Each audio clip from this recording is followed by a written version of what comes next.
Hello everyone, welcome back to my channel Soumi MS ব্লগে তোমাদের সকলকে জানাই অনেক অনেক স্বাগত। আশা করছি তোমরা সবাই খুব ভালো আছো। আমরাও কিন্তু বেশ ভালো আছি।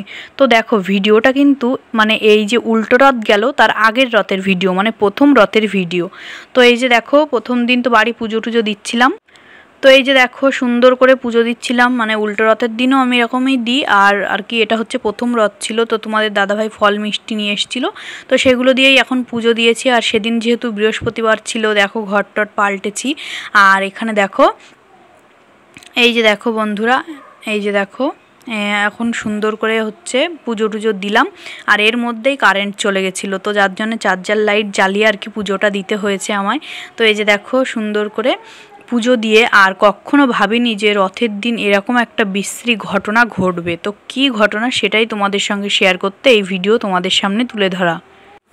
তো দেখো বন্ধুরা, প্রতি বছর ঘটনাটা হচ্ছে প্রতি বছর আমাদের যে কাঁঠাল বাগান আছে, তো আমার শ্বশুরমশাই সেই কাঁঠাল বাগান বিক্রি করে দেয়, যে যতদিন গাছে কাঁঠাল থাকবে ততদিন তোমরা যখন খুশি তখন কাটতে পারবে সেই ইঁচড় থেকে। তো সেরকমই নর্মাল প্রতি বছরের মতোই হচ্ছিল। তো যে কাকু কিনেছে, তো তার যে লেবারগুলো আছে তারা প্রায় দিনই কাঁঠাল কাটতে আসে, তো সেই রথের দিনও এসেছিল। তো আসার পরে হঠাৎ করে কি হলো, যে আর কি দুজন ছিল গাছের উপরে, আর আমাদের বাগানের এক একটা কাঁঠাল প্রায় 15-20 কেজি করেও যেন ওয়েট হয়, এত বড় বড় কাঁঠাল। তো যাই হোক, তারপরে এই যে দেখো এই কাকুটা হঠাৎ করে নিচে চলে গেছিলো, আর ইনিও হচ্ছে এনাদের সঙ্গেই কাজ করছিল। তো এই যে দুজন উপরে ছিল গাছের, আর একজন হচ্ছে কাঁঠাল বয়ে রাস্তায় গাড়ির কাছে নিয়ে এসেছিলো, আর একজন এই যে দেখো সমস্ত জায়গার কাঁঠালগুলো এক জায়গায় করছিল। তো যিনি হচ্ছে সমস্ত জায়গার কাঁঠাল গাছের তলা থেকে কুড়িয়ে এক জায়গায় করছিল, হঠাৎ করে সে গাছের তলায় চলে যায়, আর উপর থেকেও না কাঁঠালটা হঠাৎ করে ফেলে দিয়েছিল ওরা, আর এই কাকু সামনে চলে গেছিলো তখন। তো যাওয়ার সঙ্গে সঙ্গে দেখো পুরো মাথায় পড়েছে কাঁঠালটা, আর পুরো বডিটা একদম কাজ করা বন্ধ করে দিয়েছে, কোনো শরীরে কোনো নাকি সারা শব্দ নেই। বলছে যে আমার যদি চিমটি কাটো, যদি কেটেও ফেলে দাও, অসাড় হয়ে গেছে পুরো সব সারা শরীর। তো আমরা তো ভীষণ টেনশনে পড়ে গেছিলাম। তোমাদের দাদাভাই তাড়াতাড়ি করে ডাক্তারকে ফোন করেছে, তো তারপরে এই যে দেখো ডক্টর চলে এসছে। আর এতটা অস্বস্তি হচ্ছিল সেদিন যে কি করব আমরা বুঝতে পারছিলাম না। কেউ তেল মালিশ করছে, তারপরে দেখো ফ্রিজ থেকে বরফ এনে দিলাম, তো কিছুতেই না কাজ হচ্ছিল না। তো ডক্টর এসেও ভালো কিছু বুঝতে পারলো না, যার জন্য কিন্তু বনগাঁ হসপিটালে ট্রান্সফার করলো। তো বললো যে বনগাঁ হসপিটালে ভর্তি করো। তো এই যে দেখো এখন হচ্ছে এই যে অনেকক্ষণ জল তেল এই সমস্ত দেওয়ার পরেও কিন্তু কোনো রকম বডিতে বলছে আমার কিছু আমি বুঝতেই পারছি না, আমার হাত কোনটা পা কোনটা।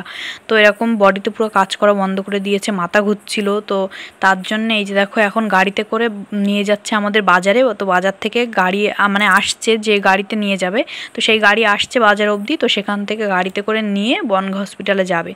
তো এতটা যে খারাপ একটা অবস্থা হবে আমরা কখনো ভাবতে পারিনি, কারণ প্রতিদিনই ওরা প্রায় কাঁঠাল কাটতে আসতো, কোনো দিন 2 কুইন্টাল, কোনো দিন 3 কুইন্টাল, বা কোনো দিন আবার অনেক অনেক কাঁঠাল নিত।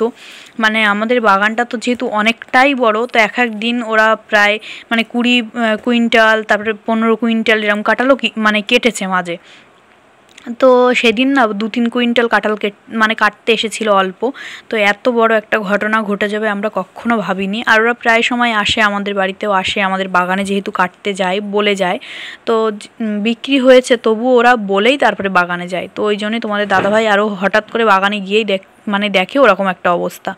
তো যা হোক করে আমাদের দোকানের বারান্দায় তাড়াতাড়ি করে সবাই মিলে ধরে নিয়ে এসে ওই একটা অবস্থা। তো তারপরে শুনলাম যে একটু অবস্থা ভালো আছে, এখন আগের থেকে একটু ভালো আছে, সুস্থ আছে, হয়তো ছুটি দিয়ে দেবে কিছুদিনের মধ্যেই। আর তারপরে দেখো এটা হচ্ছে 2 দিন পরের ভিডিও। তো 2 দিন পরে আমরা খবর পেয়েছিলাম যে ভালো আছে। আর তোমাদের দাদাভাই তারপরে আমার শ্বশুরমশাই দুজনেই হচ্ছে গেছিলো বারবার দেখতে, তো ভালো আছে এখন। তো এই যে দেখো সোনাকে একটু বই পড়াচ্ছিলাম একদিন সন্ধেবেলা, আর ওই যে দেখো কি দুষ্টুমি করছিল। যদি বলি আমি যে একটু দুধ খা, তো দুধ তো খাওয়াতেই পারি না। তো যদি ওর ওই যে হেলথ ড্রিঙ্কটা আছে MMS গোল্ড বলে, তো এখন ওইটা যদি একটু শুধু শুধু হাতে দিই পাউডারটা, তো তখন হচ্ছে খায়, কিন্তু দুধের সঙ্গে যদি মিশিয়ে দিই সেটা না আর খেতে চায় না। তো ওই জন্যেই ভাবলাম, এই যে দেখো বারবার হাত দেখিয়ে বারণ করছে, বায়না করছে যে আমি খাবো না খাবো না। তো তারপরে আমি ওকে বললাম যে সোনা এর মধ্যে না মধু দিয়েছি, কারণ আমার সোনা মধুটা খেতে এত ভালোবাসে। যেই বলেছি তারপরে দেখো কি সুন্দর একটা হাসি যে দেবেও, এই যে দেখো ভীষণ বায়না করছিল। তারপরে এই যে দেখো মুখটা দেখো, আমি বলেছি শোনা এর মধ্যে না আমি অনেকটা মধু দিয়েছি, তুমি একবার খেয়ে দেখো। তো এই যে দেখো এই মগটাই করে নিয়ে এসেছি ওর জন্যে।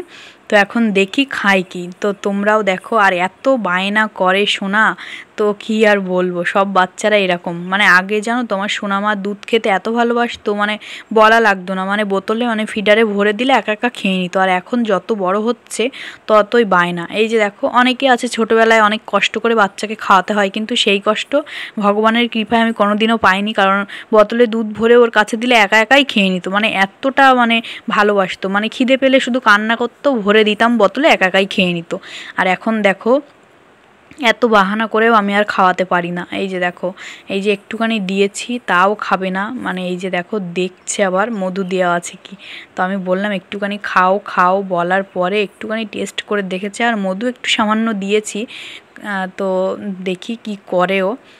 তো এই যে দেখো আস্তে আস্তে করে নিচ্ছে, আর ওনা পুরোটা খেয়েও নিয়েছিল। তো চলো বন্ধুরা, আজকের ভিডিওটা কিন্তু আর বেশি বাড়াচ্ছি না, আজকের ভিডিওটা আমি এখানেই শেষ করছি। সবাই ভালো থেকো, সুস্থ থেকো, নিজেদের খেয়াল রেখো। নেক্সট পার্টে তোমাদের সঙ্গে আবার দেখা হবে, ততক্ষণে সবাই টাটা।